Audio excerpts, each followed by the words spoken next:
Bambi.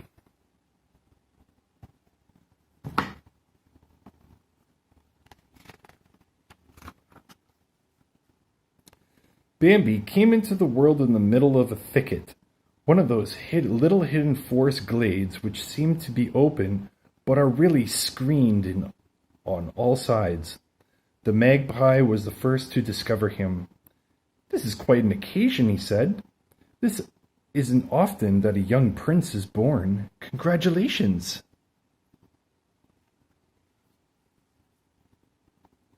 Bambi's mother looked up. "Thank you," she said quietly. Then she nudged her sleeping baby gently with her nose. "Wake up," she whispered. "Wake up." The little fawn lifted his head and looked around. He looked frightened and edged closer to his mother's body. She licked him reassuringly and nudged him again. He pushed up on his thin hind legs, trying to stand. Then his forelegs kept crumpling, but at last they bore his weight and he stood beside his mother. "What are you going to name your young prince?" asked the baby rabbit. "I'll call him Bambi," the mother answered. "Bambi," repeated the rabbit. "That's a good name. My name's Thumper." And he hopped away with his mother and sisters. The little fawn sank down and nestled close to his mother. She licked his spotted red coat softly. The birds and animals slipped away through the forest, leaving the thicket in peace and quiet. The forest was beautiful in the summer.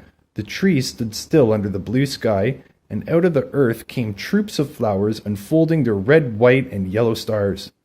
Bambi liked to follow his mother down the forest paths, so narrow that the thick leafy bushes stroked his flanks as he passed. Sometimes a branch tripped him or a bush tangled about his legs, but always his mother walked easily and surely. There were friends all along those forest paths. The opossums, hanging there by their long tails from the branches of a tree, said, "Hello, Prince Bambi." As Bambi and his mother reached a little clearing in the forest, they met Thumper and his family. "Come on, Bambi," said Thumper. "Let's play." And Bambi began to run off on his stiff, spindly legs. Then he saw a family of birds on a low branch. He stared at them. "These are birds, Bambi," Thumper said. "Birds?" said Bambi slowly. It was his first word. When he saw a butterfly fluttering across the path, he cried, "Bird, bird," again. "No, Bambi," said Thumper. "That's not a bird, it's a butterfly." Then Bambi saw a clump of yellow flowers, and he bounded toward them. "Butterfly," he cried. "No, Bambi," said Thumper. "Flower." Suddenly he drew back. Out of the bed of flowers came a small black head with two gleaming eyes. "Flower," said Bambi. "That's not a flower," Thumper giggled. "Skunk." "Flower," said Bambi again. "The young prince can call me Flower if he wants to," said the skunk. "I don't mind. In fact, I like it." Bambi had made another friend. One morning, Bambi and his mother walked down a path where a fawn had never been. A few steps more, and they would be in a meadow. "Wait here until I call you," she said. "The meadow is not always safe." She listened in all directions and called, "Come." Bambi bounded out, joy seized him, and he leapt into the air 3, 4, 5 times. "Catch me," his mother cried, as she bounded ahead. Bambi started after her. He left as if he were flying without any effort. As he stopped for breath, he saw standing beside him a small fawn. "Hello," she said, moving nearer to him. Bambi, shy, bounded away to where he was with his friends, Flower the skunk playing. He pretended he did not see the new little fawn. "Don't be afraid, Bambi," his mother said. "That is a little Fallon. Her mother is your Aunt Enna." Soon Bambi and Fallon were racing around hillocks. Suddenly there was a sound of hoofbeats, and figures came bursting out of the woods. There were stags. One of the stags was larger and stronger than all the others. He was the great prince of the forest, very brave and wise. The great stag uttered one dreadful word. Man! Instantly, birds and animals rushed toward the woods. As Bambi and his mother disappeared into the trees, they heard behind them on the meadow loud, roaring noises, terrifying to Bambi's ears. Later, as Bambi and his mother lay safely in their thicket, his mother explained, Man, Bambi, it was man in the meadow. He brings danger and death to the forest with his long stick that roars and spurts flames.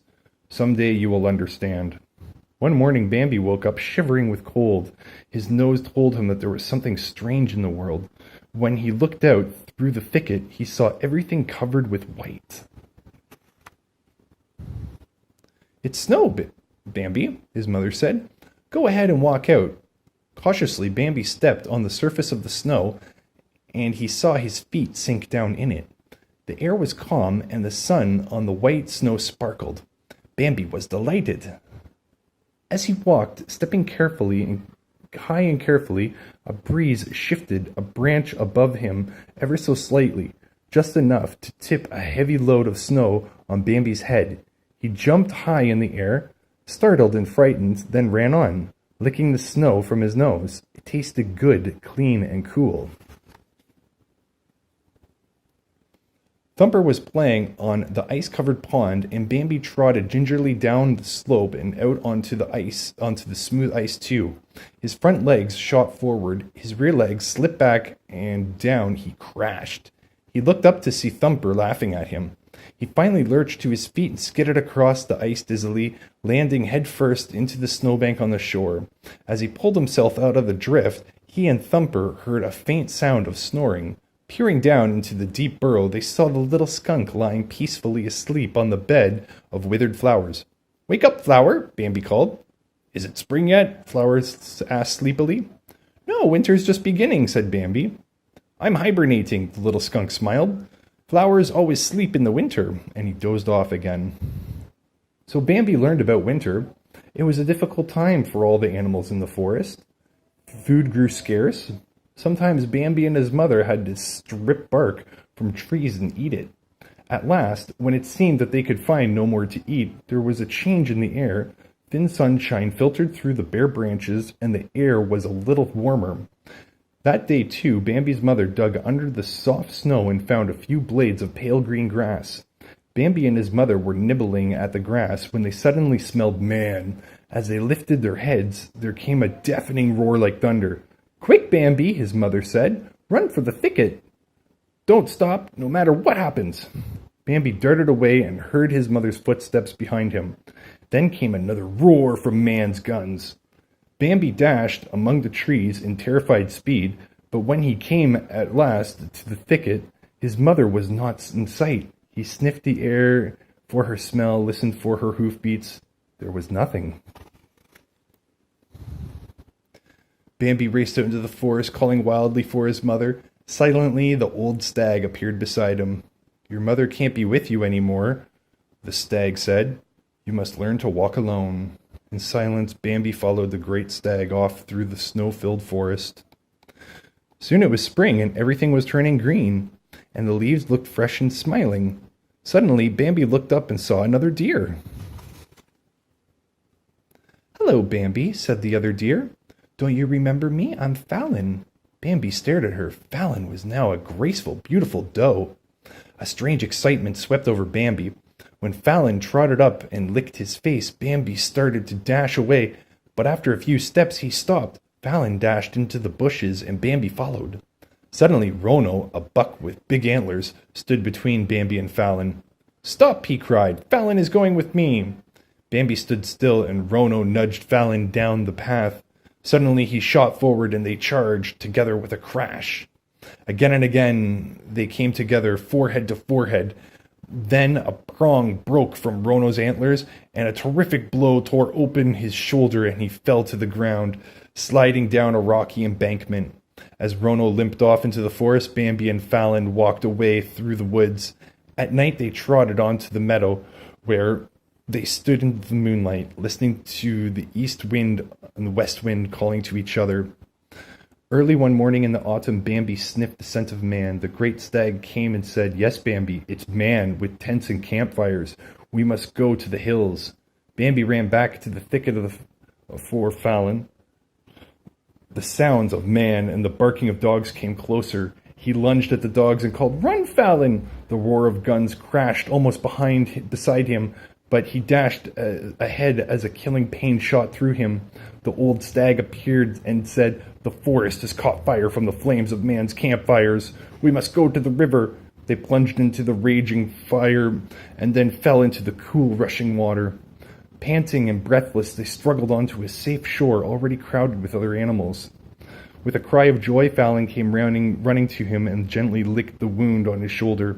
Together they stood on the shore and they watched the flames destroy their forest home.